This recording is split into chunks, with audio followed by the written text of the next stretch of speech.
नमस्कार, आप देख रहे हैं उत्तराखंड का नंबर 1 डिजिटल चैनल पहाड़ टीवी। आपके साथ में हूं बबीता रियाल।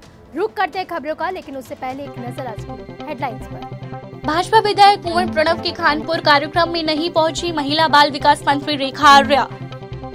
संविधान दिवस पर मुख्यमंत्री धामी ने दी भीमराव अंबेडकर को श्रद्धांजलि।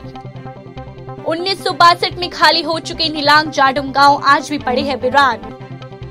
नगर निगम हुआ स्थानीय निवासियों पर मेहरबान, पंचायत घर और बारात घर को बनाया कूड़ा घर। वरिष्ठ पत्रकार और समाज सेवी उमेश कुमार ने खानपुर के खेड़े गांव पहुंचकर जनता का आभार जताया। वहीं संविधान दिवस पर बाबा भीमराव अंबेडकर को याद करते हुए कहा कि जनता को मौलिक अधिकारों से जागरूक होना पड़ेगा और साथ ही प्रजातंत्र की ताकत और प्रजा का जनप्रतिनिधियों को सम्मान करना चाहिए। उनका कहना है कि संविधान हमें एक दूसरे का सम्मान करना सिखाता है। उमेश कुमार ने कहा कि प्रजा की ताकत का अंदाजा शायद कुछ जनप्रतिनिधियों को नहीं है, इसलिए कई लोग आजाद भारत में भी राजतंत्र की धौंस दिखाते हैं, जिन्हें अब जनता सबक सिखाने का मन बना चुकी है। मुख्यमंत्री पुष्कर सिंह धामी और विधानसभा अध्यक्ष प्रेमचंद अग्रवाल ने संविधान दिवस के अवसर पर विधानसभा में आयोजित कार्यक्रम में भीमराव अंबेडकर के चित्र पर श्रद्धासुमन अर्पित कर श्रद्धांजलि दी। इस अवसर पर विधानसभा अध्यक्ष ने संविधान की उद्देशिका की शपथ दिलाई। मुख्यमंत्री धामी ने विधानसभा अध्यक्ष की उपलब्धियों पर आधारित पुस्तक का विमोचन भी किया। उन्होंने कहा कि हमारा संविधान अनेक विशेषताओं से भरा हुआ है। उत्तराखंड सरकार के कैबिनेट मंत्री बंशीधर भगत ने मैथिलीसार नाले पुल का किया शिलान्यास। विधायक बंशीधर भगत ने कहा कि पुल निर्माण के कार्य में लगभग 4.5 करोड़ की लागत आई। पुल बनाने के दौरान राहगीरों व स्थानीय लोगों को दिक्कतें हुई। अभी भी इसमें सुरक्षा दीवार का निर्माण बाकी है। इस पुल के निर्माण से स्थानीय लोगों के साथ साथ इस मार्ग का उपयोग करने वाले वाहनों को भी जाम की समस्याओं से जूझना नहीं पड़ेगा। देखिए, 4-4.5 करोड़ का पुल है। इसको बनने में काफ़ी दिक्कतें आई और अभी भी दिक्कत है। नीचे सुरक्षा दीवार बनानी है, लेकिन एक पुल का निर्माण हुआ है। पूरे क्षेत्र को नहीं, सभी को इस पुल के बनने से बहुत बड़ा निजात मिली है। जो बरसात के दिनों में दिक्कत थी वो दूर हो गई है। मैं क्षेत्रवासियों को इसके लिए बधाई देता हूं और उम्मीद करता हूं कि जल्दी ही हम करकट नाले का भी उद्घाटन कार्य। कोटद्वार नगर निगम के गठन के 3 साल बाद भी कूड़ा निस्तारण की व्यवस्था नहीं हो पाई है। इसी का नतीजा है कि जहां टीचिंग ग्राउंड में कूड़े का पहाड़ बन गया है, वहीं अब नगर निगम पंचायत घरों को भी कूड़े के ढेर लगाने लगा है। आलम ये है कि नगर निगम की ओर से ग्रासनगंज स्थित पंचायत घर में कूड़ा डंप किया जा रहा है, जिसका स्थानीय लोगों द्वारा विरोध किया जा रहा है। चेतावनी दी है कि अगर 2 दिन के भीतर पंचायत घर में डंप किया गया कूड़ा नहीं हटाया गया तो वे आंदोलन करने को बाध्य होंगे। देख लो, आप शादी नहीं हो पा रही है, पंचायत घर शादी घर के लिए ही है। ये चीज़ें हैं, आप देख ही रहे हैं। आपका अगले महीने शादी है, हो नहीं पाएगी। ये अब देखिए क्या होता है। कहा तो है कितना दिन का, कल तक का टाइम दिया, कल 5 बजे तक साफ हो जाएगा। नहीं होगा तो हम कार्रवाई करेंगे, है ना। अगर नहीं हो पाएगा तो। क्या नाम? मेरा नाम संतोष बौखंडी है, ग्रासनगंज से। ये आपका जो राजकीय स्टेडियम है, तो हमने कहा भाई ये आप किसी भी सिटी के बीच में और एक गांव के बीच में आप ये नहीं लगा सकते। अगर आप यहाँ कैमरा थोड़ा घुमाएंगे देखेंगे यहाँ एक फील्ड है। डेली यहाँ पे पूरे कोटद्वार की जनता, अमूमन जो शहरी क्षेत्र की या गांव क्षेत्र के लोग यहाँ पे फिटनेस करने आते हैं सुबह शाम। ये हमारा गांव का रास्ता है सुबह शाम। हम यहाँ पे फिट होने आ रहे हैं कि बीमार होने आ रहे हैं। और पहली चीज़ तो रही है सांस से रिलेटेड की गंदगी की बदबू वगैरह। दूसरी चीज़ ये देखने में भी बहुत गंदा लगता है, जैसे कि सिटी के बीचों बीच है हमारे मोहल्ले के। तो हमने बिल्कुल बोल दिया गया जो भी यहाँ के अधिकारी हैं कि तत्काल इसे 48 घंटे के अंदर में अगर आपने यहाँ से इसका निकाय नहीं करा तो यहाँ पे हम धरने में बैठ जाएंगे और आपके खिलाफ सख्त से सख्त कार्रवाई लेंगे, जो संविधान के अंतर्गत होता है। ग्राउंड में रखा जा रहा है वो कूड़ा नहीं, बल्कि एक सेग्रीगेटेड ट्रेजिंग ग्राउंड से सेग्रीगेटेड है माल। तो कल या मतलब वो डे टू डे, मतलब जब भी वो कंप्लीट हो जाएगा वो उसके ट्रक शिफ्ट करते जाएंगे। ये तो सर यहाँ प्रपोज किया, वहाँ अभी कंस्ट्रक्शन सड़क बन रही है। अभी वहाँ ये जहाँ सेग्रीगेटेड सामान रखा पाना संभव नहीं है। अगर 15-20 दिन की बात है, सड़क कंप्लीट हो जाने के बाद उसमें वहीं रखेंगे हम। तो सरोवर नगरी नैनीताल में कुमाऊं विश्वविद्यालय परिसर में NSUI के छात्रों ने कॉलेजों में छात्र संघ चुनाव व परीक्षा फल शीघ्र घोषित किए जाने को लेकर विश्वविद्यालय प्रशासन व उच्च शिक्षा मंत्री धन सिंह रावत के खिलाफ जमकर नारेबाजी की। नारेबाजी के दौरान छात्रों का कहना है कि भाजपा सरकार जानबूझकर चुनाव नहीं कर रही है। छात्रों का कहना है कि जो साथ नहीं है हाथों में चूड़ी पहन ले। साथ ही धन सिंह रावत हाय हाय के नारे भी लगाए गए। परीक्षा नियंत्रक प्रो HCX बिश ने कहा कि आगामी 10 दिसंबर तक सभी परीक्षा परिणाम घोषित कर दिए जाएंगे। इस दौरान दर्जनों NSUI के छात्र मौजूद रहे। यहाँ पर देखिए हमारी जो मुख्य मांग है वो जो अभी तक परीक्षा बल विश्वविद्यालय द्वारा घोषित नहीं किया गया, उसके विरोध में हम सभी लोग यहाँ पर एकत्रित हुए और जो प्रवेश प्रक्रिया में विलम्ब किया जा रहा है यहाँ पर विश्वविद्यालय द्वारा, महाविद्यालय द्वारा, उसके विरोध में यहाँ पर हम लोग एकत्रित हुए। और हमारी यहाँ पर प्रमुख मांग है कि पूरे प्रदेश में छात्र चुनाव बहाल करे जाए। जिस तरीके से प्रदेश सरकार विभिन्न संगठनों के चुनाव यहाँ पर करवा रही है, व्यापार मंडल के चुनाव यहाँ पर हुए और अन्य कई चुनाव हुए, हर चीज का यहाँ पर प्रदर्शनी लग रही है, उसके लिए परमिशन दे दी जा रही है, मगर छात्र संघ चुनाव कराने में यहाँ पर भारतीय जनता पार्टी की सरकार पीछे हट रही है। हमारे इसी के विरोध में हम लोग यहाँ पर एकत्रित हैं और हमारी मांग है उच्च शिक्षा मंत्री धन सिंह रावत जी से जल्द से जल्द छात्र संघ चुनाव कराया जाए, पूरे प्रदेश में छात्र संघ चुनाव जल्द से जल्द बाहर कराया जाए, अन्यथा हम पूरे प्रदेश में उग्र आंदोलन के बात देंगे और उसकी पूरी जिम्मेदार भाजपा सरकार है। आगे की क्या वो रहेगा? देखिए हमने कई बार ये छात्र यहाँ पर छात्र संघ चुनाव की मांग के लिए आ चुके हैं और उसके बाद भी कोई पॉजिटिव रिस्पॉन्स अभी तक का नहीं मिल पाया है और हम यहाँ पर आज फिर से आए हुए हैं और अभी जो हमारी वार्ता हुई है उसमें विश्वविद्यालय द्वारा हमसे कहा गया कि अगले महीने 10 तारीख तक का सभी परीक्षा फल घोषित कर दिए जाएंगे। तो हम हमारी जो अभी हमें कोई तय सीमा दी गई है उस तक का हम इंतजार करेंगे और उसके बाद अगर कोई कार्रवाई यहाँ पर विश्वविद्यालय द्वारा या सरकार द्वारा नहीं करी जाती तो उसके बाद हम आगे की रणनीति बनाएंगे और पूरे प्रदेश में इसका विरोध करेंगे। 26 नवंबर को अमित सिन्हा पुलिस महानिरीक्षक PM ने संविधान दिवस के अवसर पर पुलिस मुख्यालय के समस्त पुलिस कर्मियों को संविधान की प्रस्तावना के अनुरूप राष्ट्र की एकता, अखंडता और दृढ़ संकल्प होकर कार्य करने की शपथ दिलाई। इस अवसर पर पुलिस महानिरीक्षक क्रामिक AP अंशुमान, पुलिस उप महानिरीक्षक फायर नीरू गर्ग, पुलिस उपरीक्षक महानिरीक्षक PM सेंथिल अबूदी, कृष्ण राज S सहित पुलिस मुख्यालय के समेत अधिकारी वहां मौजूद रहे। खानपुर विधानसभा क्षेत्र के स्टेडियम में मौजूदा विधायक कुंवर प्रणव सिंह ने महिलाओं से संबंधित एक कार्यक्रम रखा था। कार्यक्रम में मंत्री रेखा आर्य को भी आमंत्रित किया गया था, जिसका मीडिया और लोगों द्वारा लगातार विरोध भी किया जा रहा था कि मां बहन की गालियां देने और उत्तराखंड को अपशब्द कहने वाले विधायक के कार्यक्रम में किस मजबूरी के तहत मंत्री रेखा आर्य सम्मिलित हो रही है। सतपुली विधानसभा चौबट्टा खाल के अंतर्गत नगर पंचायत सतपुली में उत्तराखंड रक्षा मोर्चा के प्रदेश अध्यक्ष डॉक्टर विनोद बहुगुणा के विधानसभा भ्रमण के दौरान चौबट्टा खाल विधानसभा प्रत्याशी शेखर सिंह नेगी ने कार्यकर्ताओं के साथ जोरदार स्वागत किया। उसके उपरांत जनसभा का आयोजन किया गया। इस दौरान सतपुली के महिला मंगल दलों व कोरोना काल में बेहतर कार्य करने के लिए पत्रकारों को कोरोना युद्ध से सम्मानित किया गया। देखिए, आज तक जिन नेताओं ने यहाँ की राजनीति की है उसके विपक्ष, एक तो हमें चाहिए मूल निवास 1950, दूसरा चाहिए भू कानून हिमाचल की तर्ज पर, तीसरा जो हमारा पलायन, परसिमन, रोजगार, स्वरोजगार, छोटे छोटे उद्योग धंधे लगाने का विचार है। और अगर हम सत्ता में आते हैं तो हम इस चीज़ को करके दिखाएंगे। देखिए, मैंने अभी आपसे कुछ देर पहले ही मैंने अपने उत्तराखंड रक्षा मोर्चा का जो नीतिगत दृष्टिकोण है उत्तराखंड के विषय में, इसको आज रिलीज़ किया है। और मैं सर्वप्रथम ये कहना चाहता हूँ कि हम इस पार्टी को खाली पावर या उसके लिए नहीं आए हैं कि हमको इलेक्शन लड़ना है, लोगों को खड़े करना है।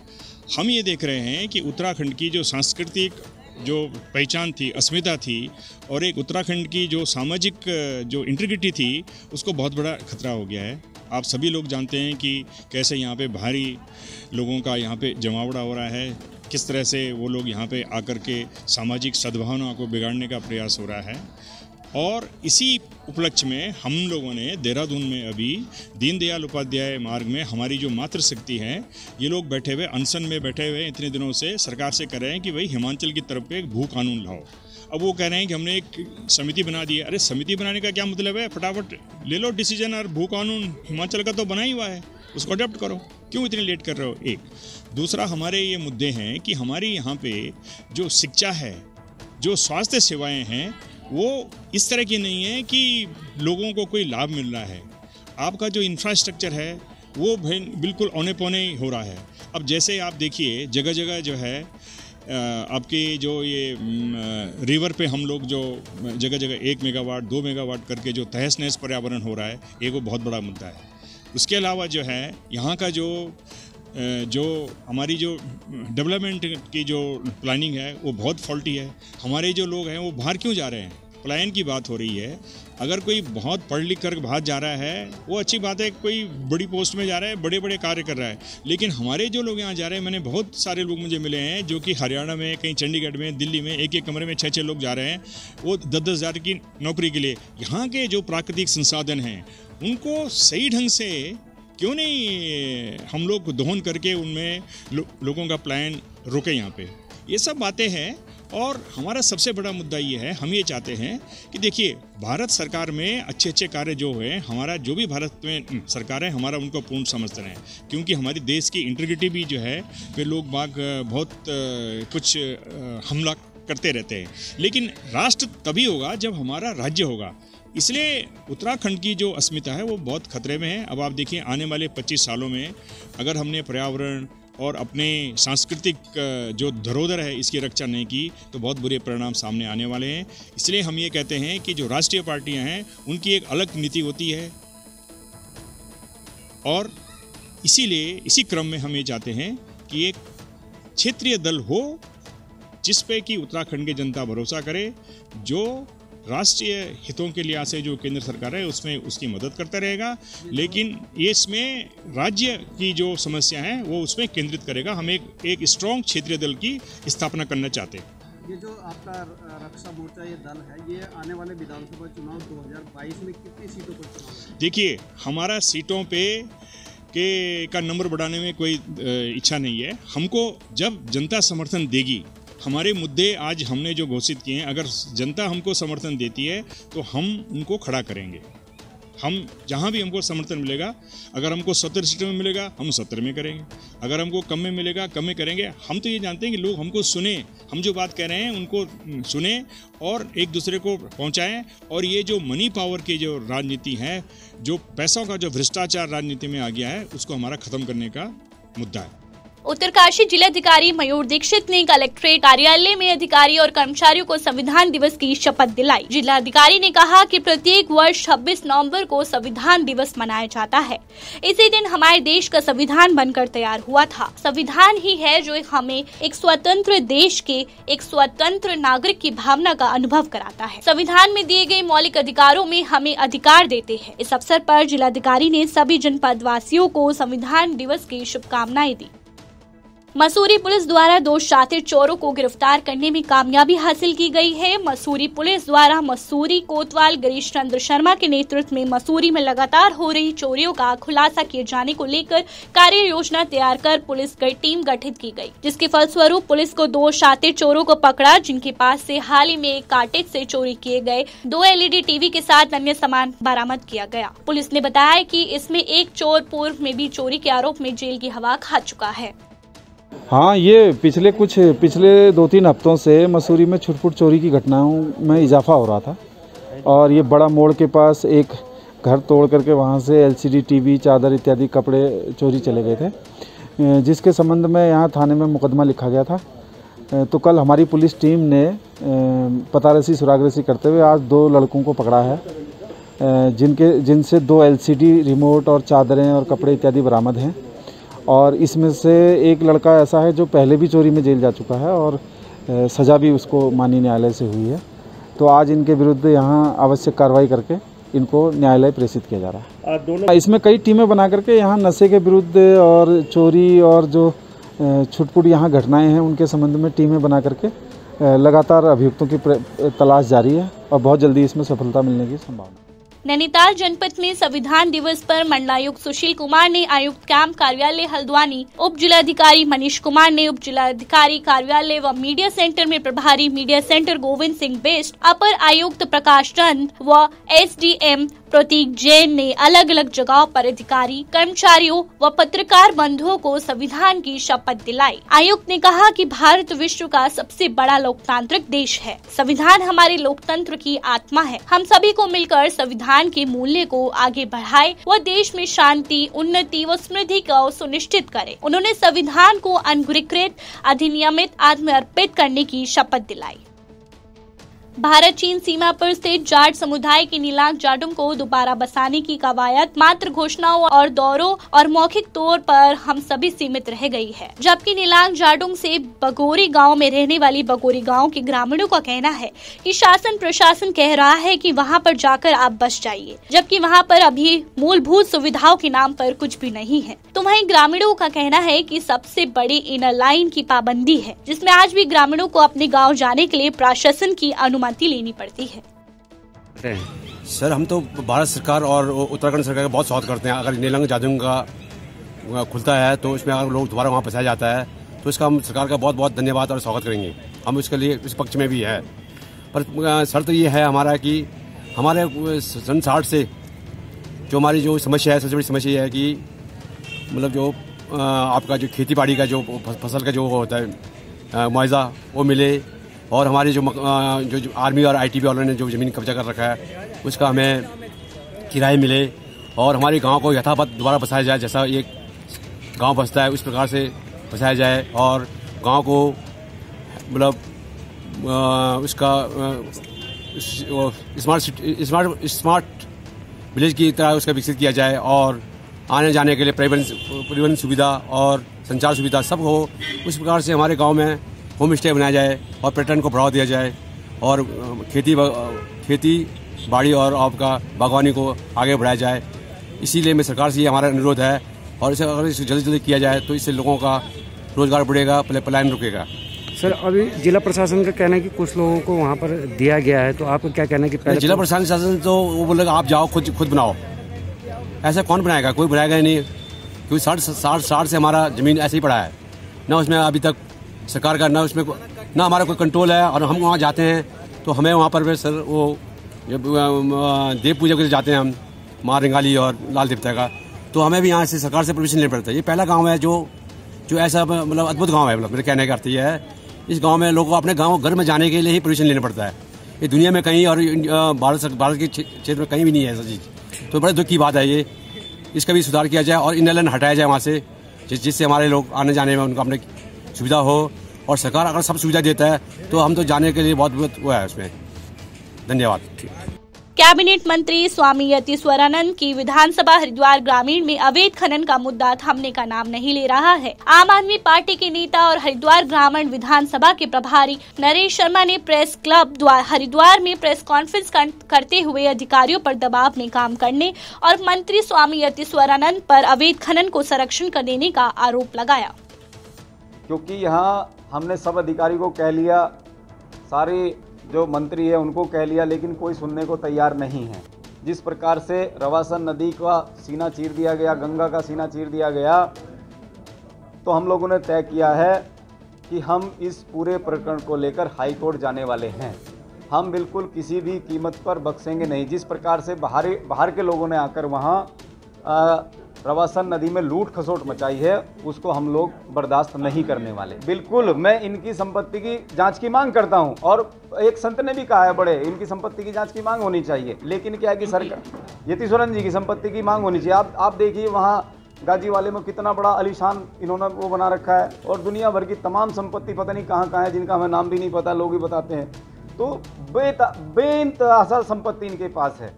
तो ये तो निश्चित रूप से जिस दिन सत्ता में आम आदमी पार्टी की सरकार आएगी, निश्चित रूप से बख्शने वाले किसी को नहीं।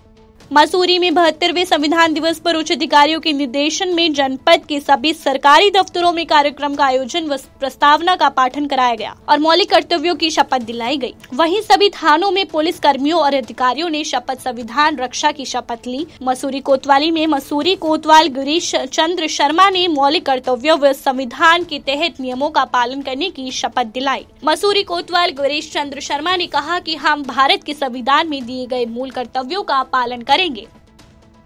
उत्तराखंड अधीन स्व सेवा चयन आयोग के कार्यालय में ज्वाइनिंग लेटर से वंचित रहे बेरोजगार पहुंचे और आयोग के सामने अपनी बात रखी। बेरोजगारों के 1 घंटे बैठने के बाद ही चयन आयोग ने फॉरेस्ट गार्ड के 121 बच्चों के संतुष्टि पत्र में से 58 पत्र वन विभाग को भेज दिए गए। इसके लिए आबाकारी और प्रवर्तन सिपाही के संतुष्टि पत्र भी भेज दिए।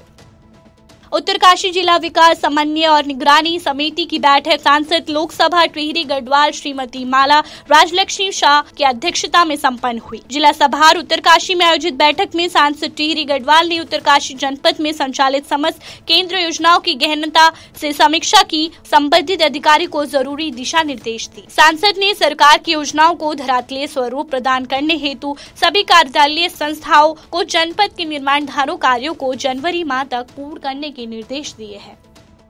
पहाड़ टीवी में फिलहाल के लिए बस इतना ही। उत्तराखंड की बड़ी और तमाम खबरों के लिए आप देखते रहिए पहाड़ टीवी। नमस्कार। है बेखौफ उम्मीद का रंग।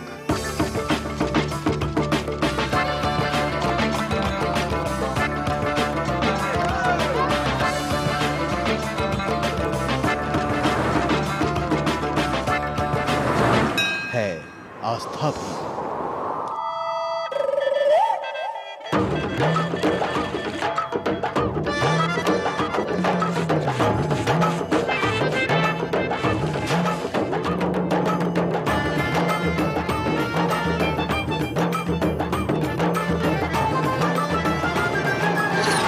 ये है मेरा उत्तराखंड।